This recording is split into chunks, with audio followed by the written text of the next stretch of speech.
Hi friends, ನಿಮ್ಮ ಲೈಫಲ್ಲಿ ಯಾವಾಗಲಾದರೂ ಒಬ್ಬ ರಿಲೇಟಿವ್ ಅಥವಾ ಫ್ರೆಂಡ್ ಹೊಸ ಕಾರ್ ತಂದ ಮೇಲೆ ಅವ್ರ ಹತ್ರ ಕಾರ್ ಇದೆ ನನಗೆ ಇಲ್ಲ ಅಂತ ಒಳಗಡೆ ಒಂದು ಅನ್ಕಂಫರ್ಟಬಲ್ ಫೀಲಿಂಗ್ ಬಂದಿದೆಯಾ? ಅಥವಾ ಮನೇಲಿ ಯಾರಾದರೂ ಜಾಬ್ ಆಯಿತು, ಮದುವೆ ಆಯಿತು, ಇನ್ನು ಕಾರ್ ಯಾವಾಗ ಅಂತ ಕೇಳಿ ಪ್ರೆಷರ್ ಕೊಟ್ಟಿದ್ದಾರಾ? ಆ ಪ್ರೆಷರ್ಗೆ ಸಿಕ್ಕಿ ಶೋರೂಮ್ಗೆ ಹೋಗಿ ಬಡ್ಜೆಟ್ಗಿಂತ ದೊಡ್ಡ ಕಾರ್ ತಂದು ನಂತರ ಅಯ್ಯೋ ಈ ಡಿಸಿಷನ್ ಸರಿಯಾಗಿತ್ತಾ ಅಂತ ಯೋಚಿಸಿದ್ದೀರಾ? ಇವತ್ತು ನಾವು ಕಾರ್ ಬಗ್ಗೆ ಅಲ್ಲ, ಕಾರ್ ತಗೊಳ್ಳೋ ಮುಂಚೆ ನಮ್ಮ ಮೈಂಡ್ ಹೇಗೆ ಟ್ರ್ಯಾಪ್ ಆಗುತ್ತೆ ಅನ್ನೋದ್ರ ಬಗ್ಗೆ ಮಾತಾಡ್ತೀವಿ.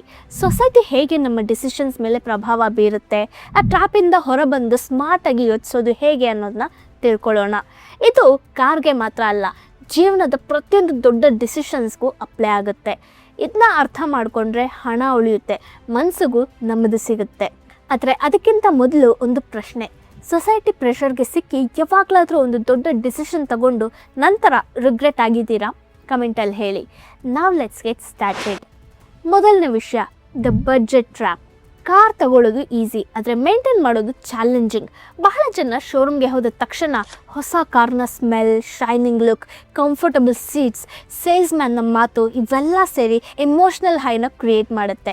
ಆ ಕ್ಷಣದಲ್ಲಿ ರ್ಯಾಷನಲ್ ಥಿಂಕಿಂಗ್ ಕಡಿಮೆ ಆಗಿ ಎಮೋಷ್ನಲ್ ಡಿಸಿಷನ್ಸ್ ಹೆಚ್ಚಾಗುತ್ತೆ. ಬ್ರೈನ್ಗೆ EMI ಮಾತ್ರ ಕಾಣಿಸುತ್ತೆ, ಆದರೆ ಅದರ ಹಿಂದೆ ಇರೋ ನಿಜವಾದ ಖರ್ಚು ಕಾಣಿಸಲ್ಲ.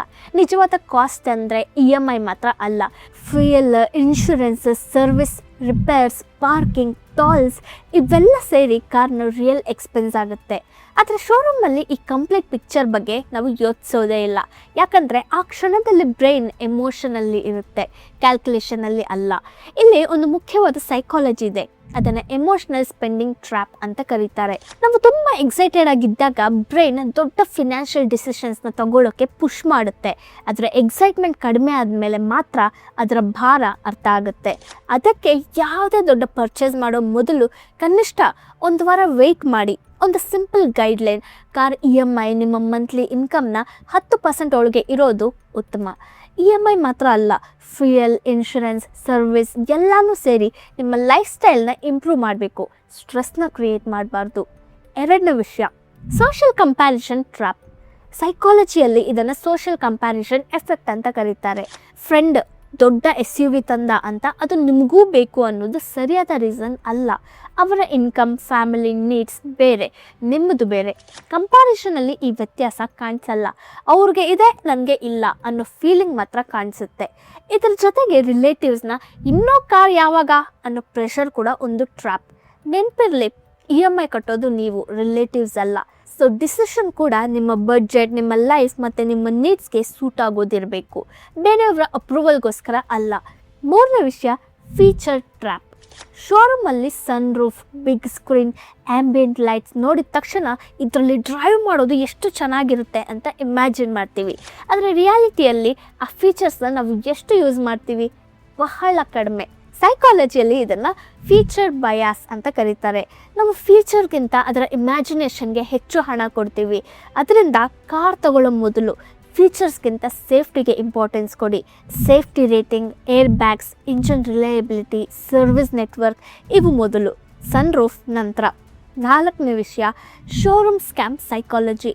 ಶೋರೂಮ್ನ ಬಿಗ್ಗೆಸ್ಟ್ ಸ್ಟ್ರಾಟಜಿ ಏನಂದರೆ ನಿಮ್ಮ ಎಮೋಷನ್ಸ್ನ ಯೂಸ್ ಮಾಡಿಕೊಂಡು ಹೆಚ್ಚು ಹಣ ಸ್ಪೆಂಡ್ ಮಾಡಿಸೋದು. ಅದು ಹೇಗೆ ಅಂತ ಇವಾಗ ನೋಡೋಣ. ಮೊದಲನೇದು, ಇನ್ಶೂರೆನ್ಸ್ ಟ್ರ್ಯಾಪ್. ಶೋರೂಮಲ್ಲಿ ನಮ್ಮ ಹತ್ರ ಇನ್ಶೂರೆನ್ಸ್ ತಗೊಳ್ಳಿ, ಕ್ಲೈಮ್ ಮಾಡೋದು ಈಸಿ ಆಗುತ್ತೆ ಅಂತ ಹೇಳ್ತಾರೆ. ಆದರೆ ಅದೇ ಇನ್ಶೂರೆನ್ಸ್ನ ಹೊರಗೆ ಕಂಪೇರ್ ಮಾಡಿದ್ರೆ 15,000ದಿಂದ 30,000ದವರೆಗೆ ಕಡಿಮೆ ಸಿಗ್ಬೋದು. ಹಾಗಾಗಿ ಯಾವತ್ತೂ ಒಂದು ಕಡೆ ಮಾತ್ರ ನಂಬಬೇಡಿ, ಕಂಪೇರ್ ಮಾಡಿ ನಂತರ ಡಿಸಿಷನ್ ತಗೊಳ್ಳಿ. ಇದರ ಜೊತೆಗೆ ಹ್ಯಾಂಡ್ಲಿಂಗ್ ಚಾರ್ಜಸ್ ಅನ್ನೋ ಇನ್ನೊಂದು ಟ್ರ್ಯಾಪ್ ಇರುತ್ತೆ. ಕೊಟೇಷನಲ್ಲಿ ಹ್ಯಾಂಡ್ಲಿಂಗ್ ಚಾರ್ಜಸ್ ಅಥವಾ ಲಾಜಿಸ್ಟಿಕ್ಸ್ ಚಾರ್ಜಸ್ ಅಂತ 8ರಿಂದ 15,000ದವರೆಗೆ ಆ್ಯಡ್ ಮಾಡಿರ್ತಾರೆ. ಬಹಳ ಜನ ಅದನ್ನು ಮ್ಯಾಂಡೇಟ್ರಿ ಅಂತ ಅಂದ್ಕೊಂಡು ಪೇ ಮಾಡಿಬಿಡ್ತಾರೆ. ಆದರೆ ಎಲ್ಲ ಸಂದರ್ಭಗಳಲ್ಲಿ ಅದು ಕಂಪಲ್ಸರಿ ಇರೋದಿಲ್ಲ. ಕೇಳಿ, ಕ್ಲಾರಿಫೈ ಮಾಡ್ಕೊಳ್ಳಿ. ಇನ್ನೊಂದು, Teflon coating trap. Paint protect ಆಗುತ್ತೆ ಅಂತ ಹೇಳಿ 10,000ಕ್ಕೂ ಹೆಚ್ಚು ಚಾರ್ಜ್ ಮಾಡ್ತಾರೆ. ಆದರೆ ಹೆಚ್ಚಿನ ಜನರಿಗೆ ಅದರ ನಿಜವಾದ ಬೆನಿಫಿಟ್ ಅಷ್ಟೇನೂ ಸಿಗಲ್ಲ. ಸೊ ಅಗತ್ಯ ಇದೆಯಾ ಅಂತ ಮೊದಲು ಥಿಂಕ್ ಮಾಡಿ. ಕೊನೆಯದು, accessories trap. Basic accessory kit ಅಂತ 20,000 ಅಥವಾ ಅದಕ್ಕಿಂತ ಹೆಚ್ಚು ಬಿಲ್ ಮಾಡ್ತಾರೆ. ಆದರೆ mats, mud flops, seat covers ಥರದ ಆಕ್ಸೆಸರೀಸ್ ಹೊರಗೆ ಅರ್ಧ ಬೆಲೆಗೆ ಸಿಗುತ್ತೆ. ಸೊ ಶೋರೂಮ್ ಹೇಳೋ ಮೊದಲ ಪ್ರೈಸ್ನ ತಕ್ಷಣ ಅಕ್ಸೆಪ್ಟ್ ಮಾಡ್ಕೊಳ್ಬೇಡಿ, ಕಂಪೇರ್ ಮಾಡಿ, ಪ್ರಶ್ನೆ ಕೇಳಿ, ನಂತರ ಡಿಸಿಷನ್ ತಗೊಳ್ಳಿ. ಈ ಒಂದು ಹ್ಯಾಬಿಟ್ ನಿಮಗೆ ಸಾವಿರಾರು ರೂಪಾಯಿನ ಉಳಿಸ್ಬೋದು. ಇದೆಲ್ಲ ಯಾಕೆ ಆಗುತ್ತೆ ಗೊತ್ತಾ? ಯಾಕಂದರೆ ಶೋರೂಮಲ್ಲಿ ಇದ್ದಾಗ ನಾವು ಎಕ್ಸೈಟೆಡ್ ಆಗಿರ್ತೀವಿ. ಆ ಎಕ್ಸೈಟ್ಮೆಂಟಲ್ಲಿ ಬ್ರೈನ್ ಎಮೋಷ್ನಲ್ ಮೋಡ್ಗೆ ಹೋಗುತ್ತೆ. ಆವಾಗ ಬೇಡ ಅಂತ ಹೇಳೋದು ಕಷ್ಟ ಆಗುತ್ತೆ. ಶೋರೂಮ್ಗೂ ಇದೇ ಸೈಕಾಲಜಿ ಗೊತ್ತು.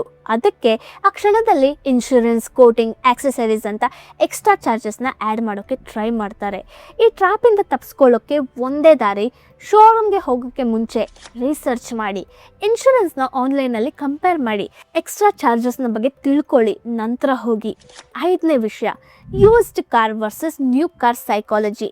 ಮೊದಲ ಕಾರ್ಗೆ ಎಲ್ರಿಗೂ ಎಮೋಷ್ನಲ್ ಅಟ್ಯಾಚ್ಮೆಂಟ್ ಇರುತ್ತೆ. ಒಂದು ಸಣ್ಣ ಸ್ಕ್ರ್ಯಾಚ್ ಆದರೂ ತುಂಬ ಬೇಜಾರಾಗುತ್ತೆ. ಸೈಕಾಲಜಿಯಲ್ಲಿ ಇದನ್ನು ಲಾಸ್ ಅವರ್ಷನ್ ಅಂತ ಕರೀತಾರೆ. ಸೊ ಮೊದಲ ಕಾರ್ ಆಗಿದ್ದರೆ 3ರಿಂದ 4 ವರ್ಷ ಹಳೆಯ ಒಳ್ಳೆ ಯೂಸ್ಡ್ ಕಾರ್ ತಗೊಳ್ಳೋದು ಒಂದು ಸ್ಮಾರ್ಟ್ ಡಿಸಿಷನ್ ಆಗುತ್ತೆ. ಡ್ರೈವಿಂಗ್ ಕಾನ್ಫಿಡೆನ್ಸ್ ಕೂಡ ಬರುತ್ತೆ, ಹಣ ಉಳಿಯುತ್ತೆ. ಯಾಕಂದರೆ ಹೊಸ ಕಾರ್ ಶೋರೂಮಿಂದ ಹೊರಗೆ ಬಂದ ಕ್ಷಣದಿಂದಲೇ ಅದರ ವ್ಯಾಲ್ಯೂ ಇಳಿಯೋಕ್ಕೆ ಶುರು ಆಗುತ್ತೆ.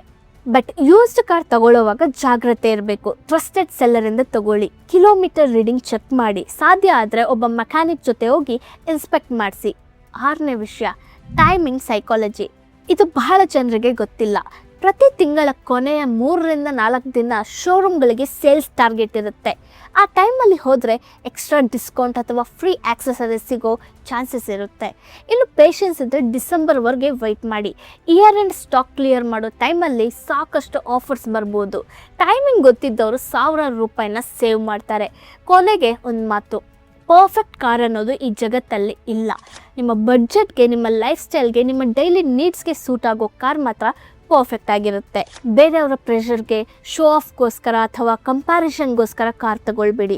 EMI ಕಟ್ಟೋದು ನೀವು, ಪೆಟ್ರೋಲ್ ಹಾಕ್ಸೋದು ನೀವು, ಪ್ರತಿದಿನ ಡ್ರೈವ್ ಮಾಡೋದು ಕೂಡ ನೀವು. ಸೊ ಡಿಸಿಷನ್ ಕೂಡ ನಿಮ್ಮದೇ ಆಗಿರಲಿ. ಆ್ಯಂಡ್ ಒಂದು ರೂಲ್ನ ನೆನ್ಪಿಟ್ಕೊಳ್ಳಿ, ಟೆಸ್ಟ್ ಡ್ರೈವ್ ಮಾಡದೆ ಯಾವತ್ತೂ ಕಾರ್ನ ಬುಕ್ ಮಾಡಬೇಡಿ. ಸ್ಟೀರಿಂಗ್ ಹಿಡಿದಾಗ ಯಾವ ಕಾರ್ ನಿಮಗೆ ಕಾನ್ಫಿಡೆನ್ಸ್ ಮತ್ತು ಕಂಫರ್ಟ್ ಕೊಡುತ್ತೋ ಅದೇ ನಿಮ್ಮ ಕಾರ್. ಇವತ್ತಿನ ವಿಡಿಯೋ ನಿಮಗೆ ಯೂಸ್ಫುಲ್ ಆಯಿತಾ? ಕಾರ್ ತಗೊಳ್ಳೋ ಟೈಮಲ್ಲಿ ನೀವು ಯಾವ ಟ್ರ್ಯಾಪ್ಗೆ ಬಿದ್ದಿದ್ದೀರಾ ಅಥವಾ ಯಾವ ಮಿಸ್ಟೇಕ್ ಮಾಡಿದ್ದೀರಾ ಕಮೆಂಟಲ್ಲಿ ಶೇರ್ ಮಾಡಿ. ನಿಮ್ಮ ಎಕ್ಸ್ಪೀರಿಯೆನ್ಸ್ ಇನ್ನೊಬ್ಬರಿಗೆ ಉಪಯೋಗ ಆಗಬಹುದು. ಇಂಥ ಪ್ರಾಕ್ಟಿಕಲ್ ಕಂಟೆಂಟ್ಗೋಸ್ಕರ ಪುಷ್ಪ ಪ್ರಸಂಗ ಚಾನಲ್ನ ಸಬ್ಸ್ಕ್ರೈಬ್ ಮಾಡಿ, ವಿಡಿಯೋಗೆ ಲೈಕ್ ಮಾಡಿ. ನಿಮಗೆ ಗೊತ್ತಿರೋರು ಯಾರಾದರೂ ಕಾರ್ ತಗೊಳ್ಬೇಕು ಅಂತ ಪ್ಲ್ಯಾನ್ ಮಾಡ್ತಿದ್ರೆ ಅವ್ರಿಗೆ ಈ ವಿಡಿಯೋನ ಶೇರ್ ಮಾಡಿ. ಮುಖ್ಯವಾಗಿ ವಿಡಿಯೋನ ಹೈಪ್ ಮಾಡೋಕ್ಕೆ ಮರಿಬೇಡಿ. Thanks for watching.